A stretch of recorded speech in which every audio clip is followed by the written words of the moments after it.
давоми ҳафтаи равон дар асоси дастури супоришҳои сафарнамодаи олии қувваи мусаллаҳаи ҷумҳурии тоҷикистон генерали артиш муҳтарам эмомалӣ раҳмон ва дар доираи нақшаи ягонаи омодагии ҷангӣ дар артиши миллӣ чорабиниҳои санҷишии қувва ва воситаҳои мудофиаи ҳудудӣ ва сафарбарӣ дар ҳудуди вилояти халтон аз ҷониби роҳбарияти вазорати мудофиаи мамлакат баргузор карда шуд. Ба ин муносибат дар варзишгоҳи марказии ноҳияи Кушониён зиёда аз 8000 нафар сокинон ва шахсони дар эҳтиёт қарор дошта ҷамъ омада омодагии хешро барои ҳифзи ватан баён доштанд. Дар идомаи чорабинӣ роҳбарияти вазорати мудофиаи кишвар ва дигар шахсони масъул дар макони ҷамъомади ҳайати шахсии захираҳои сафарбарӣ ва дигар қувваву воситаҳои мудофиаи ҳудудӣ бо иштирокчиён суҳбату вохӯрӣ анҷом дода бо сокинон ки ҷиҳати омодагии сатҳи баланд ва саривақт ба нуқтаи таъин гардида ҳозир шудаанд изҳори сипосу миннатдорӣ намуданд. Зимнан таъкид карда шуд ки маҳз бо чунин азму иродаи қавӣ ва миннати садоқатмандона дар роҳи дифоъ аз марзу буми аҷдодӣ ва якпорчагии Тоҷикистони азиз мо метавонем ҳамчун як қувваи бузург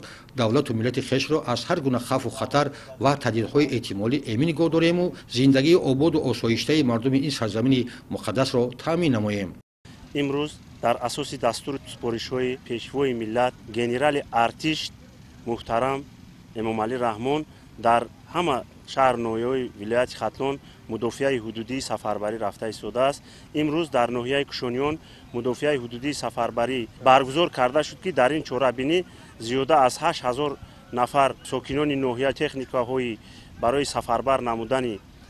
қувва воситаи захираҳои сафарбарӣ ҷамъ оварда шуд. мақсади аз гузарондани чорабинии мазкур санҷиши қувва воситаи сафарбарӣ омодагии аҳолӣ барои ҳифзи ватан мебошад.